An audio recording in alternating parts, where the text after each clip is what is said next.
Highly toxic होने के बाद भी थैलियम इतनी आसानी से वरुण अरोड़ा को कैसे मिला? कैसे उसने बिना कोई लाइसेंस होते हुए भी थैलियम को हासिल किया? इससे पहले हम एक कहानी आपको दिखाने जा रहे हैं जू लिंग की, जिसके साथ ये घटना हुई थी। एक चाइना की लड़की जो कि केमिस्ट्री से जुड़ी हुई काफी होनहार स्टूडेंट थी। तो चलिए बिना देर गवाए इस वीडियो को देखते हैं। साल था 1994 बीजिंग का सिंगाहुआ यूनिवर्सिटी, चीन का सबसे बड़ा और नामी यूनिवर्सिटी। यहीं पढ़ती थी एक होनहार छात्रा जू लिंग। अचानक उसकी तबीयत बिगड़ने लगी। तेज सिर दर्द, पेट में दर्द और धीरे धीरे उसके बाल झड़ने लगे। डॉक्टरों ने हर तरह की जांच की, लेकिन असली कारण समझ नहीं आया। फिर आया साल 1995। जू लिंग की हालत लगातार खराब हो रही थी। तब उसके दो दोस्तों काई क्वांचिंग और बेई जिचेंग ने एक अनोखा कदम उठाया। उन्होंने उसकी बीमारी और लक्षणों का पूरा विवरण उस समय के शुरुआती इंटरनेट प्लेटफॉर्म यूजनेट पर डाल दिया। सोचो, उस दौर में जब इंटरनेट नया था, तब ये एक बहुत ही साहसी कदम था। हजारों लोगों ने दुनिया भर से जवाब दिए और उनमें से लगभग 1/3 ने साफ लिखा, ये लक्षण थैलियम पॉइजनिंग के हैं। इसके बाद तुरंत टेस्ट कराए गए। रिपोर्ट देखकर डॉक्टर भी दंग रह गए। जू लिंग के शरीर में थैलियम का स्तर सामान्य लोगों से 10,000 गुना ज्यादा था। डॉक्टरों ने उसे बचाने के लिए प्रशियन ब्लू नाम की दवा दी, जो थैलियम का एंटीडोट है। दवा असरदार रही और जू लिंग की जान बच गई, लेकिन बहुत देर हो चुकी थी। जहर ने उसके नर्वस सिस्टम को स्थायी नुकसान पहुंचा दिया। वो जिंदगी भर के लिए अपाहिज हो गई।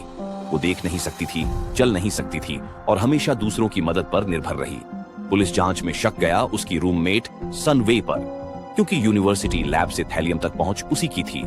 लेकिन किसी को कभी दोषी साबित नहीं किया गया। कहा जाता है कि उसके परिवार के बड़े राजनीतिक रिश्ते थे, जिसकी वजह से मामला दबा दिया गया। जू लिंग लगभग 30 साल तक इस दर्द के साथ जीती रही। आखिरकार 22 दिसंबर 2023 को 50 साल की उम्र में उसने इस दुनिया को अलविदा कह दिया।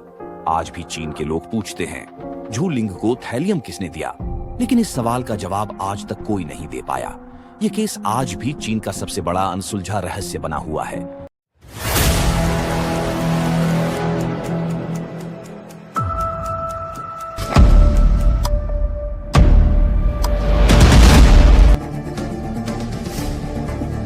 नेपाल में दामाद ने बांटी मौत। थैलियम एक हेवी मेटल ग्रुप में आता है। एक हाई प्रोफाइल साजिश का शिकार हो जाता है। को कोई करता था, इसके कहीं कोई लैपटॉप पकड़ा गया, उसमें कुछ मेरे को उस वजह से पता लगा। मुझे क्या पता है इसमें। प्रियंका शर्मा के शरीर में कुछ अननेचुरल बदलाव आ जाता है, जो कि अचानक होता है, जैसे कि पेट में जोरदार दर्द, घुटनों में दर्द और बाल का झड़ना। और तबीयत इतनी ज्यादा बिगड़ जाती है कि 3 फरवरी 2021 को बीएल कपूर अस्पताल में उनको एडमिट किया जाता है। डॉक्टर सारी जांच करते हैं, लेकिन जांच में कुछ भी ऐसा नहीं आता है, बीमार पड़ने का कुछ भी कारण पता नहीं चलता है। और इसी तरह इलाज होते होते 15 फरवरी को उनकी बीएल कपूर अस्पताल में मृत्यु हो जाती है। प्रियंका शर्मा के मौत के कुछ ही दिनों के बाद ही मां अनीता शर्मा के शरीर में भी वही बदलाव होने लगे, वही सिम्टम्स नजर आने लगे। उनकी तबीयत काफी बिगड़ने लगी और उन्हें सर गंगा राम हॉस्पिटल में एडमिट कराया गया। उनकी भी जांच रिपोर्ट्स में डॉक्टर को कुछ भी नहीं मिला। डॉक्टर हैरान थे, क्योंकि उन्हें बीमारी का पता नहीं चल रहा था। और 22 मार्च को अनीता शर्मा का भी डेथ हो जाता है। अब जो पति थे देवेंद्र शर्मा, अब उन्हें कुछ डाउट होता है। उन्हीं पत्नी और अपनी छोटी बेटी को खो चुके थे। तब तक जो बड़ी बेटी थी दिव्या शर्मा, उसकी भी हालत नाजुक हो जाती है और सेम सिम्टम्स उसमें भी वही सारे लक्षण दिखने लगते हैं और उसे भी एडमिट किया जाता है और वो कोमा में चली जाती है। आईसीयू में भर्ती हो जाती है, वेंटिलेटर सपोर्ट पे वो रहती है। लेकिन समय जैसे बीतता है, 9 अप्रैल का दिन आता है और दिव्या शर्मा का भी डेथ हो जाता है सरगंगा अस्पताल में। अब यहाँ से देवेंद्र शर्मा का माथा घूमता है, उन्हें शक होता है और वो अपने दामाद वरुण अरोड़ा के खिलाफ पुलिस के पास जाके शिकायत करते हैं। वरुण अरोड़ा की शादी दिव्या शर्मा से 28 फरवरी 2009 को हुई थी। अब यहाँ से कहानी में नया ट्विस्ट आता है। कहानी का जो मोड़ है पूरा चेंज हो जाता है।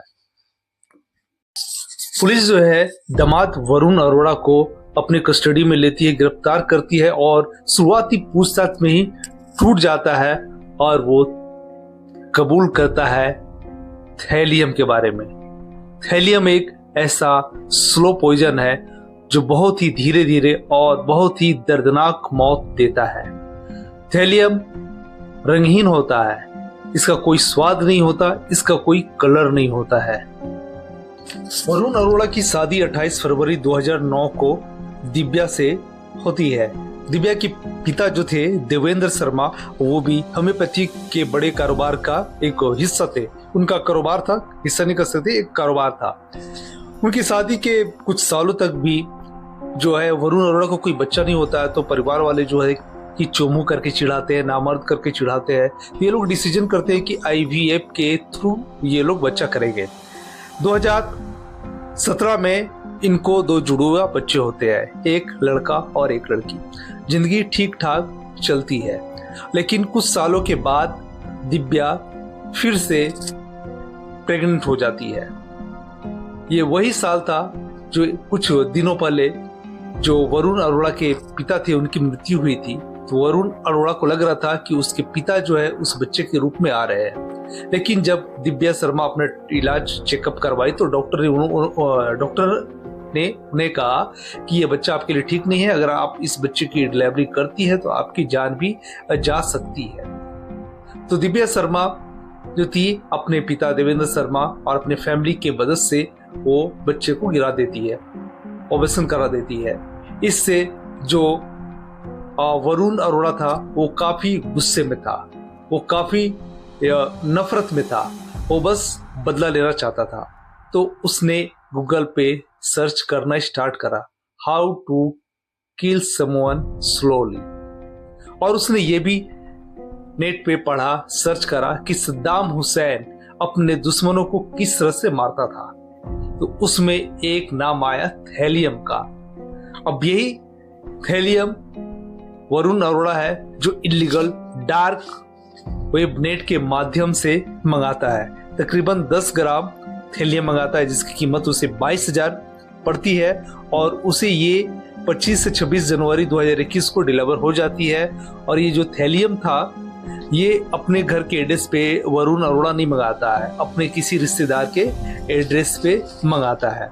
मंगाने के ठीक कुछ दिनों के बाद 21 जनवरी को वो मछली बनाता है, तरी वाला मछली बनाता है, और उसमें जो पूरा 10 ग्राम थैलियम था उसको उसमें मिला देता है।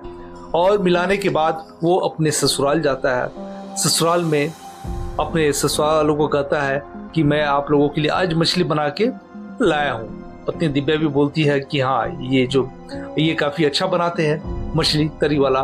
तो वो जोर जबरदस्ती करके अपनी सास को खिला देते हैं, ससुर को खिला देते हैं। और जो साली थी प्रियंका शर्मा, वो अपने दोस्तों के साथ घूमने गई थी, तो वो भी जब आती है तो उसे भी जोर जबरदस्ती करके खिला दिया जाता है। जब परिवार वाले उसे खाने के लिए बोलते हैं तो वो बोलता है कि मैंने कॉमेडी शो देखा था तो मेरे जबड़ों में काफी दर्द हो रहा है तो मैं खा नहीं पाऊंगा।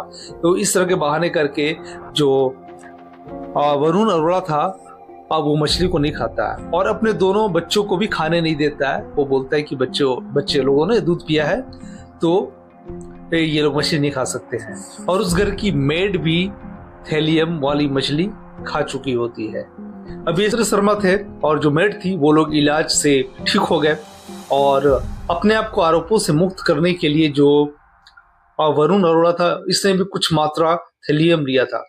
पुलिस ने वो थैलियम वाला सीसी जो उसके घर से बरामद कर लिया और उसे कोर्ट में पेश किया गया। ये मीडिया न्यूज चैनलों में काफी आया, काफी सुर्खियां बदला।